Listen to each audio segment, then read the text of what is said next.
ஓம் ஸ்ரீ குருபியோ நமக. ஓம் ஸ்ரீ மகா பெரியவா சரணம். வரும் ஏப்ரல் 30 புதன்கிழமை அட்சய திருதியை. இப்போ நம்ம சொல்லக்கூடிய இந்த பொருட்களை ஒன்றாக சேர்த்து உங்கள் வீட்டில் நீங்கள் எரிக்கிறது மூலயமா பணத்தை நீங்கள் வசியம் பண்ண முடியும். கோடி செல்வம் தேடி வருவதற்கான வாய்ப்பை நீங்கள் ஏற்படுத்திக்கலாம். அது என்ன தாந்திரிக முறைன்னு பார்க்கறதுக்கு முன்னாடி நம்மளோட வீடியோஸை இப்போ தான் நீங்கள் ஃபஸ்ட் டைம் பார்க்குறீங்கன்னா மறக்காமல் சப்ஸ்கிரைப் பண்ணிக்கோங்க. தொடர்ந்து இது மாதிரி அப்டேட் தெரிஞ்சுக்கிறதுக்கு பக்கத்தில் இருக்கிற நோட்டிஃபிகேஷன் பெல்லை கிளிக் பண்ணி ஆல் அப்படிங்கிறத செலக்ட் பண்ணிக்கோங்க. இப்போ என்னென்ன பொருட்களை எப்படி பயன்படுத்தணும் அப்படிங்கிறத பற்றி தெளிவாக தெரிஞ்சுக்கலாம். ஒரு வருடமும் சித்திரை மாதத்தில் வளர்பிறைக்கு பிறகு வரக்கூடிய 3வது திதி தான் வளர்பிறை திருதியை திதி. அதுதான் அட்சய திருதியை. இந்த அட்சய திருதியில நம்ம செய்யக்கூடிய எந்த விஷயமா இருந்தாலும் அது பன்மடங்கு பெருகும், பெருகிட்டே இருக்கும், தீரவே தீராது அப்படிங்கிறது தான் இந்த அட்சய திருதியை கொண்டாடுறதுக்கான முக்கியமான நோக்கமே. சித்திரை மாதத்துல இந்த வளர்பிறை அட்சய திருதியை இருக்குல்ல, இந்த வளர்பிறை திருதியை திதி இது ஏப்ரல் 29ஆம் தேதி இரவு 8:49 ஆரம்பிச்சு ஏப்ரல் 30ஆம் தேதி மாலை 6:41 முடியுது. அதனால ஏப்ரல் 30ஆம் தேதி தான் அட்சய திருதியை.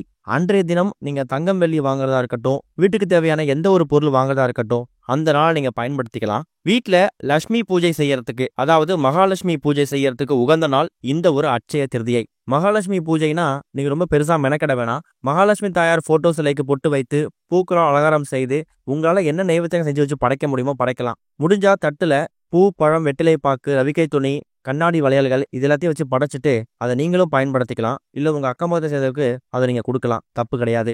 இதுதான் ரொம்ப எளிமையா மகாலட்சுமி பூஜை நடத்தக்கூடிய ஒரு அற்புதமான வழிமுறை.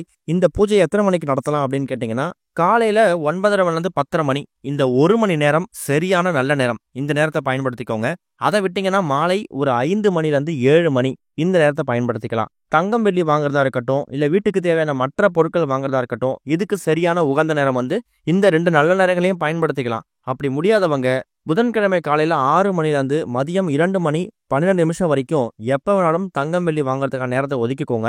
அதுல புதன்கிழமை 12:01 ராகு காலம், அதையும் கணக்கு பண்ணிக்கோங்க.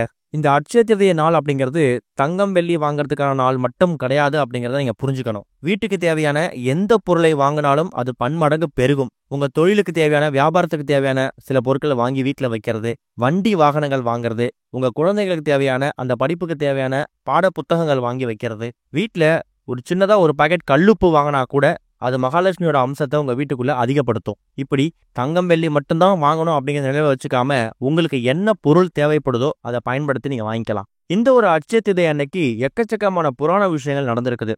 அதாவது பாண்டவர்கள் காட்டுக்கு போயிருந்த நேரத்துல கிருஷ்ண பரமாத்மா அவர்களுக்கு அட்சய பாத்திரத்தை வழங்கினதும் இந்த நாள்ல தானா. பாண்டவர்கள் பசியா இருக்கும்போது அந்த அட்சய பாத்திரத்தோட உணவு எடுத்து சாப்பிடும்போது அது அல்ல குறையாம வந்துகிட்டே இருந்துச்சான். அந்த அட்சய பாத்திரத்தோட உணவு தீர்ந்தே போகலையாம். இப்படி சிறப்பு வாய்ந்த இந்த ஒரு அட்சய திருதியை அன்னைக்கு நீங்க என்ன விஷயங்கள் செஞ்சாலும் அது பன்மடங்கு பெருகும். கூடுமான அளவுக்கு அன்றைய தினம் நெகட்டிவான விஷயங்களை பேசுறதோ நினைக்கிறதோ, அதே மாதிரி யாரையும் கோவப்பட்டு திட்டுறதோ, இந்த மாதிரி விஷயங்கள் பண்ண வேணாம். பொதுவா மற்ற நாட்கள்லையுமே யாருமே கோவப்படுறது தப்பு தான்.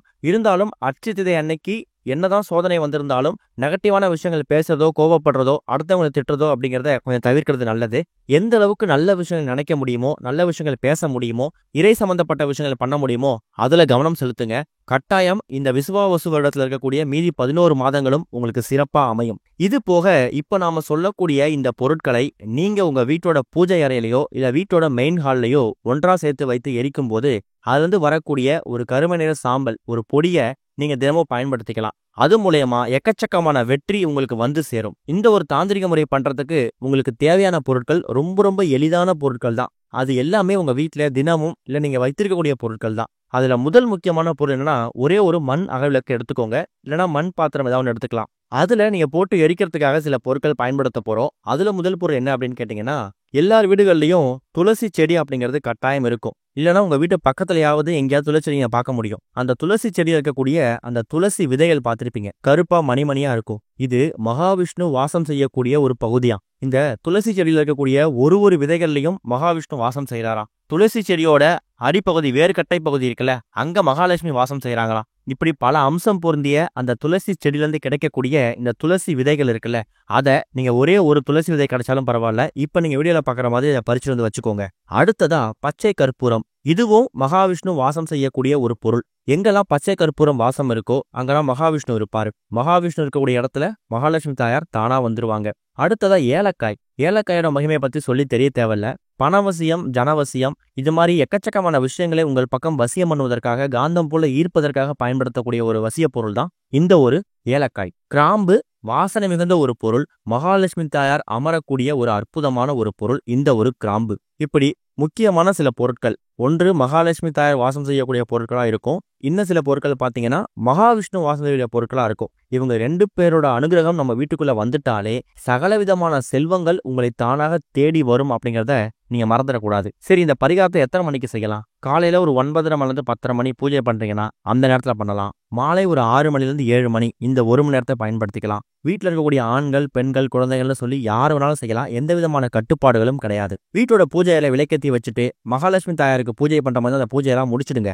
அதுக்கப்புறம் மற்ற விளக்குகளை எரியக்கூடிய அந்த நேரத்துல உங்க வீட்டோட பூஜை அறை இடம் இருந்ததுன்னா அங்கேயே உட்கார்ந்து இந்த பரிகாரத்தை செய்யலாம். இல்லைன்னா வீட்டோட மெயின் ஹால்ல கூட நீங்க செய்யலாம். எங்க உட்கார்றீங்களோ அங்க அமர்ந்து உங்க குடும்பத்தினுடைய எல்லா நபர்களும் சுற்றி உட்கார்ந்துக்கிற மாதிரியும் நடுவுல இந்த மண் அகல் ஒரு மண் பாத்திரத்தை வச்சுட்டு அதுல இப்ப நம்ம சொல்லிக்கக்கூடிய துளசி விதைகள், பச்சை கற்பூரம், ஏலக்காய், கிராம்பு இந்த பொருட்கள் எல்லாத்தையும் சேர்த்து ஒரு 2-3 சொட்டு நெய் ஊற்றி அந்த பச்சை கற்பூரத்தை எரிய விட்டீங்கன்னா அதுல ஒரு ஜோதி மாதிரி உருவாகும். அந்த ஜோதி உருவாகக்கூடிய அந்த நெருப்பை குடும்பத்திற்குரிய எல்லா நபர்களும் உங்க கைகளை கூப்பி மகாலட்சுமி தாயாரையும் மகாவிஷ்ணுவையும் வணங்கணும். அதுக்கப்புறம் அந்த ஜோதி எரி முடிஞ்சதுக்கு அப்புறமா அந்த பொருட்கள் எல்லாம் ஒன்றா சேர்ந்து எரிந்து ஒரு கருமை நிற சாம்பல் மாதிரி உருவாயிருக்கும். அதை பத்திரமா உங்க வீட்டோட பூஜை அறையில கொண்டு போய் வச்சிடுங்க. சூடு ஆறட்டும். சூடு ஆறுனதுக்கு அப்புறமா அந்த கருமை நிற சாம்பலை கொஞ்சமா எடுத்து தனியா சேகரிச்சு ஒரு டப்பால வச்சுக்கலாம். இல்லைன்னா நீங்க தினமும் பயன்படுத்தக்கூடிய விபூதியில கூட கலந்துக்கலாம். இந்த ஒரு பொருளை நீங்க விபூதியில கலந்தோ இல்ல தனியாவோ தினமும் நெத்தியில திலகமா இட்டுட்டு வர்றதால எங்க போறீங்களோ அந்த காரியத்துல வெற்றி உண்டாகும், சித்தி உண்டாகும். பெண்களா இருக்க பட்சத்துல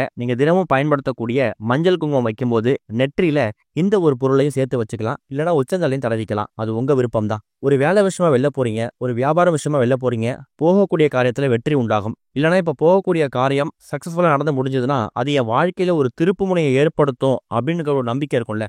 அந்த மாதிரி இடங்களுக்கு போகும்போது நீங்க தயார் செய்து வைத்திருக்கக்கூடிய இந்த பொருட்களை எடுத்து தயார் செய்யக்கூடிய அந்த கருமை நிற மை இருக்குல்ல, அதை நெத்தியில வச்சுக்கோங்க. அந்த பவுடர், அந்த சாம்பல் இருக்குல்ல, அதை கொஞ்சமா தேங்காய் எண்ணெயோ இல்லை நெய்யோ சேர்த்தீங்கன்னா அது ஒரு பசை மாதிரி மாறிடும்.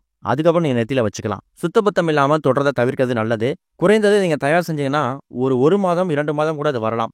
அதுக்கப்புறம் மறுபடியும் அமாவாசைக்கு பிறகு வரக்கூடிய ஏதாவது ஒரு வளர்பிறை திருதியை திதி, இந்த சித்திரையில வரக்கூடிய வளர்பிறை திருதியை திதி அட்சய திருதியை, அதே மாதிரி வைகாசிலேயோ இல்ல ஆணி மாசமோ வரக்கூடிய அந்த ஒரு வளர்பிறை திருதியை திதியில மறுபடியும் இதே மாதிரி பொருட்களை தயார் செய்து அந்த பொடியை உருவாக்கி நீங்க பயன்படுத்திக்க ஆரம்பிச்சுக்கலாம். இந்த பொருட்களை பயன்படுத்தி சாம்பல் உருவாகும் போது அதை நீங்க நெத்தியில இட்டுட்டு வரும்போது உங்களுக்குள்ள எக்கச்சக்கமான விஷயங்கள் வசியமாகும். நீங்க சொல்லக்கூடிய விஷயங்களை மற்றவர்கள் காது கொடுத்து கேட்பாங்க. நீங்க போகக்கூடிய இடத்துல உங்களுக்குன்னு ஒரு தனி மதிப்பு மரியாதை உண்டாகும். வேலை செய்யக்கூடிய இடத்துல உழைப்ப போடுறீங்கன்னா அந்த உழைப்புக்கேத்த ஊதியமும் அங்கீகாரமும் உங்களை வந்து சேரும். மேல் அதிகாரிகிட்ட நல்ல பேர் வாங்கலாம். வீட்டுல கணவர் சரியா வேலைக்கு போகாம இருக்காரு, இல்ல அவருக்கான வேலை சரியா அமையலங்கிறவங்களுக்கும் கூடிய சீக்கிரம் உங்க வீட்டு வாசல் கதவை ஒரு நல்ல வாய்ப்பு தட்டுவதற்கான வழிவகையை இது ஏற்படுத்தும். அதோட தொடக்கமா அட்சய திதி அன்னைக்கு இந்த பரிகாரத்தை செய்யறது ரொம்ப விசேஷம். முன்னாடி சொல்லியிருக்கோம், அட்சய திதி அன்னைக்கு எதை செஞ்சாலும் அது பன்மடங்கு பெருகும்னு.